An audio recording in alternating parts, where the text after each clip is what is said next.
Anushka academy, सरकारी सेवा में जाने के लिए अपने हौसलों को दीजिए उड़ान और जुड़िए अनुष्का एकेडमी के साथ। Hiranmagri sector 3 Udaipur. Contact number 8233223322।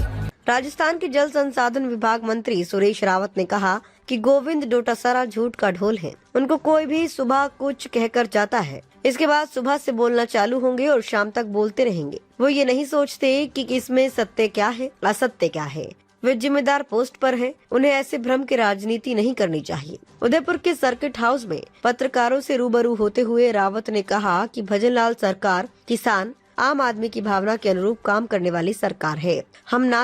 हम किसी के दबाव में आते हैं और ना ही हम किसी से डरते हैं। हम जनता के हित का काम करते हैं। जहां तक आप विपक्ष के लोगों की बात कर रहे हो, जूली जी की, डोटासरा जी की, निश्चित रूप से वे विपक्ष में हैं और अपना काम कर रहे हैं। विपक्ष के लोगों को काम करना भी चाहिए, लेकिन वे जिस तरह से एक झूठा माहौल बना रहे हैं, लोगों को बरगलाने का काम कर रहे हैं, उनको ऐसा नहीं करना चाहिए। रावत ने कहा कि हम भी विपक्ष में रहे हैं। देश के अंदर सर्वाधिक सरकार कांग्रेस ने चलाई है। हम तो सरकार में अब आए हैं। उनको सोचना चाहिए और विपक्ष की भूमिका अच्छी तरह निभानी चाहिए। अगर कोई कमी खामी लगे तो सुझाव देना चाहिए। हम सबका तो उद्देश्य यही है कि प्रदेश की जनता का ज्यादा से ज्यादा कैसे भला हो, कैसे गुड गवर्नेंस चले। उन्होंने कहा कि कांग्रेस विपक्ष की भूमिका निभाए, लेकिन विपक्ष की भूमिका वे कम निभा रहे हैं और भ्रम फैलाने की भूमिका वे ज्यादा निभा रहे हैं। मंत्री रावत ने कहा कि जाखम बांध से जयसमंद झील और जयसमंद से बड़गांव डैम और बड़गांव से मात्रकुंडिया डैम और मात्रकुंडिया से मेजा बांध भीलवाड़ा तक पानी डायवर्जन करने की पुरानी मांग है। इसे पूरा करते हुए मुख्यमंत्री की बजट घोषणा के अनुसार डीपीआर के लिए लगभग 12.5 करोड़ रुपए राजस्थान सरकार ने स्वीकृत कर दिए हैं। उन्होंने कहा कि यह बड़ी परियोजना है और हमारी ओर से डीपीआर लगभग पूरा है, जो केंद्रीय जल आयोग को सबमिट करने जा रहे हैं। वहां के अप्रूवल मिलने के बाद इस पर काम चालू करेंगे। इसकी लागत लगभग 10,000 करोड़ रुपए आएगी। इससे हम सिंचाई का काफी बड़ा तंत्र विकसित करेंगे। पीने के पानी की समस्या का भी इससे समाधान होगा। जाखम से जयसमंद और जयसमंद से बड़गांव और बड़गांव से मात्रकुंडिया और मात्रकुंडिया से मेजा भीलवाड़ा तक, ये एक बहुत बड़ी परियोजना है।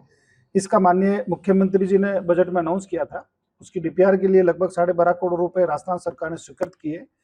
वो डीपीआर लगभग कंप्लीट है हमारी तरफ से। अब वो केंद्रीय जल आयोग के अंदर हम उसको सबमिट करने जा रहे हैं। उसके बाद वहाँ के अप्रूवल मिलने के बाद इस पे हम काम चालू करेंगे। और इसकी जो लागत है, लगभग इस परियोजना की लमसम 10,000 करोड़ रुपए की इसकी बहुत बड़ी लागत आई है। और इसके अंदर हम सिंचाई का काफी बड़ा तंत्र विकसित करेंगे। पीने का जो पानी है उसकी जो समस्या है उसका भी समाधान होगा। इसके अलावा जो उदयपुर जोन है उसके अंदर 2 सालों में 678 करोड़ रुपए सिंचाई विभाग के माध्यम से कामों की स्वीकृति राज्य सरकार ने दी है। और इस वर्ष की 2026-27 की बात करें तो 275 करोड़ रुपए, ऐतिहासिक इतनी बड़ी राशि दी है। अगर 2.5 सालों का अगर हम हमारे जो मोटा मोटी 3 बजट है उनका आकलन करें तो लगभग 900 करोड़ रुपए की लागत से यहाँ पे सिंचाई विभाग के हमारे बड़े वृहद काम चल रहे हैं। इसके अलावा भी जो हमारी बड़ी परियोजना है देवास 3rd और देवास 4th, उस पर भी हमारा काम चालू है। फॉरेस्ट की कुछ एनओसी वगैरह आनी है, वो बाकी है। बाकी मौके पे जहाँ फॉरेस्ट का हैंडल नहीं है वहाँ पे हमने काम चालू किया है। टनल का काम हमने स्टार्ट कर दिया है। और जहाँ डैम बनना है वहाँ भी कॉन्ट्रैक्टर ने अपना इंफ्रा डेवलप कर लिया है। उसका भी फॉरेस्ट की जैसे ही हमें क्लीनेस पूरी मिलेगी उस पर हम तेजी से काम चालू करेंगे। इसके अलावा भी हमारा जो बागोलिया फीडर है, बागोलिया फीडर उसकी लागत भी लगभग 200 करोड़ रुपए के लगभग उसकी लागत है। उससे भी 180 MCF पानी मिलेगा। लगभग 3,700 जो भूमि हेक्टर भूमि है वो संचित होगी। हमने वर्क ऑर्डर भी दे दिया, मौके पे उसका काम चालू है। कुछ लैंड एक्विजिशन का काम कुछ अभी प्रोसीजर में है।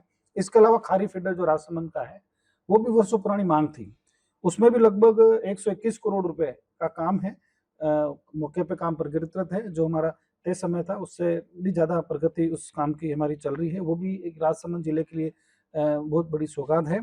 इस तरह से हमारी जो 4 बड़े प्रोजेक्ट इस उदयपुर जोन के अंदर है उसका मैंने आपको विस्तृत अध्ययन करके आपको उसके सामने पूरी रिपोर्ट मैंने रखी है। अभी इसका जो प्रेस नोट है हम आपको प्रॉपर बना के आप लोग पीआरओ के माध्यम से आपके पास आ जाएगा। और आज हमारे लिए भारतीय जनता पार्टी और देश के लिए बड़ी खुशखबरी है कि बंगाल जैसे जो महत्वपूर्ण राज्य है हमारे भारतवर्ष के लिए, उसमें भारतीय जनता पार्टी की सरकार बनने जा रही है। असम के अंदर हम रिपीट कर रहे हैं, तो इसकी भी मैं आपके माध्यम से सभी लोगों को बहुत बहुत शुभकामनाएं दे रहा हूँ। और अभी हमारे उदयपुर जो संभाग है वहाँ हमारे इंजीनियर्स की हमारी मीटिंग है, सभी एक्शन लेवल के अधिकारियों को, इंजीनियर्स को मैंने बुलाया है। और हमारा जो विभाग है, मेरा स्पष्ट डायरेक्शन है कि काम गुणवत्ता से हो, काम जो हमारे टाइम लिमिट है तय समय के अंदर हो, और हमारे जो सिंचाई विभाग के जितने भी बड़े प्रोजेक्ट हैं, चाहे छोटे हो चाहे बड़े हो, वो टाइम लिमिट के अंदर हम करें, ऐसा मैंने अधिकारियों को डायरेक्शन पहले दिए हैं। आज नियमित समीक्षा के तहत आज उदयपुर संभाग की हमने जोन की मीटिंग रखी है, ताकि हम हमारे जो बड़े प्रोजेक्ट है उसकी हम समीक्षा कर सकें। उदयपुर जिले के लिए सबसे ज़रूरी है देवास प्रोजेक्ट, उसकी प्रगति के विषय में बताएं कि पहले से काफ़ी डिले है, बहुत सालों पहले जो चीज़ हो जानी चाहिए थी अभी तक भी वो निश्चित रूप से बड़ी परियोजना है। बड़ी परियोजना के अंदर जब बड़ा काम होता है तो समय भी थोड़ा उसके अंदर लगता है। पिछली बार मैं दौरे पे आया था तो मैं खुद मौके पे जाके उसका निरीक्षण किया, जहाँ ये काम होना है, टनल को जाके मैंने देखा, जहाँ डैम बनना है डैम लाइन को मैंने देखा, और वहाँ पे कॉन्ट्रैक्टर को मैंने उसी समय डायरेक्शन दिए थे कि आप फटाफट इसका काम चालू करो। तो टनल का काम जहाँ तक फॉरेस्ट है वहाँ तक हमारा काम, उसमें हम काम चल रहा है, वहाँ तक हम पहुँच जाएंगे। जब तक हमें फॉरेस्ट की एनओसी क्लियरेंस जो मिलनी है कई स्तरों पे वो मिल जाएगी। और डैम लाइन है वहाँ पे कॉन्ट्रैक्टर ने अपना इंफ्रा डेवलप कर लिया है अब, और वहाँ पे गिट्टी वगैरह काफ़ी इकट्ठी कर रहे हैं। जैसे ही एनओसी आएगी तुरंत वो काम चालू करके जो हमारा तय समय पे हम काम करेंगे 2027 तक मैंने अधिकारियों को डायरेक्शन दिए स्पष्ट कि 2027 दिसंबर तक हर हाल के अंदर देवास 3rd और 4th मुझे कंप्लीट चाहिए, हम कर देंगे। भजनलाल सरकार बहुत दबाव में है, क्या कहेंगे कि आप वाकई दबाव में हैं? देखिए ऐसा है, भजनलाल जी की सरकार है, किसानों की, आम आदमी और हमारे जो प्रदेश है उनकी भावना के अनुरूप काम करने वाली की सरकार है।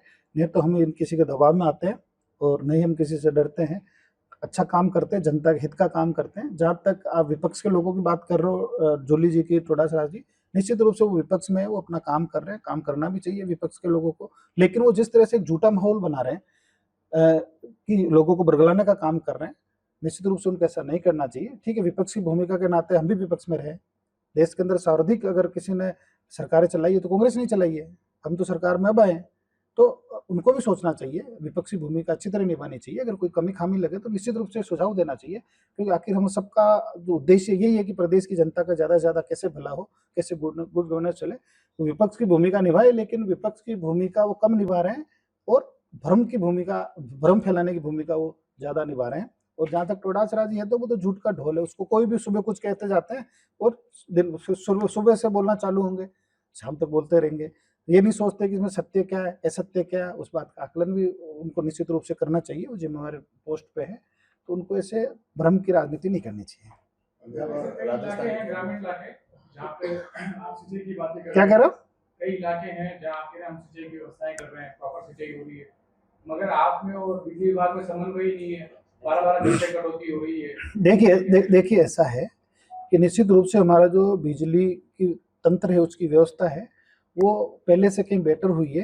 पहले हमारा जो सरकार का सर्वाधिक बजट है सिर्फ बिजली खरीदने में ही खत्म होता था, लेकिन आज हमारा स्टेट आत्मनिर्भर बनने जा रहा है बिजली के अंदर। आज हम बाहर से बिजली खरीदने की आवश्यकता नहीं है। अब हमारे इतने सोलर प्लांट लग चुके हैं, इतने ग्रिड लग चुके हैं कि हम आत्मनिर्भर, उल्टा आने वाले समय के अंदर हम बिजली बेच के दूसरे स्टेट को, और हमारे स्टेट में अर्निंग होगी। और बिजली के अंदर भी माननीय मुख्यमंत्री जी ने बहुत अच्छा काम किया। हमारा चाहे कृषि विभाग हो, चाहे सिंचाई विभाग हो, चाहे ऊर्जा विभाग हो, हमारा चाहे सहकार विभाग हो, हमारा आपस में समन्वय रहता है। निश्चित रूप से कोई ऐसी बात आती है तो हम संबंधित विभाग से बात भी करते हैं। पंजाब और राजस्थान में पानी को लेकर जो विवाद चल रहा है, दिल्ली से भी राय मांगी गई है। पंजाब के मुख्यमंत्री कह रहे हैं कि जो पानी के जो पैसे हैं, मुफ्त में पानी राजस्थान ले रहा है। देखिए ऐसा नहीं है। जो पंजाब के माननीय मुख्यमंत्री जी जिस समझौते की बात कर रहे हैं, वो समझौता ब्रिटिश काल के अंदर हुआ था, और भाबूपुर जो वहाँ की रियासत थी, अब वो रियासत अस्तित्व में नहीं है। वो जो समझौते की जिसकी बात कर रहे हैं वो बीकानेर रियासत और भाबूपुर रियासत के बीच में हुआ था।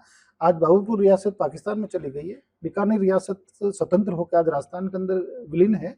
और जिस हुकूमत के समय ये समझौता हुआ था वो ब्रिटिश हुकूमत थी, और ब्रिटिश गवर्नमेंट सिर्फ और सिर्फ एक व्यापार करने हिंदुस्तान के अंदर आई थी, एक कंपनी थी। उसका उद्देश्य मात्र सिर्फ और सिर्फ हिंदुस्तान को लूटना और शोषण करना और पैसा कमा के ब्रिटेन ले जाना था। उनका उद्देश्य लोकहित का नहीं था। तो निश्चित रूप से जिस सरकार का उद्देश्य ये, उस सरकार के अंदर जो फैसले हुए वो न तो कोई वर्तमान में मान्य है, न उसका कोई औचित्य है। दिल्ली से भी राय मांगी है सर, विधिक राय, तो क्या आया है? देखिए, निश्चित रूप से अगर ऐसा कोई मामला आता है तो विधिक राय मांगनी भी चाहिए, हमने भी मांगी। तो इसमें पर वर्तमान में ऐसा कोई विषय हमारे स्तर पर पेंडिंग नहीं है।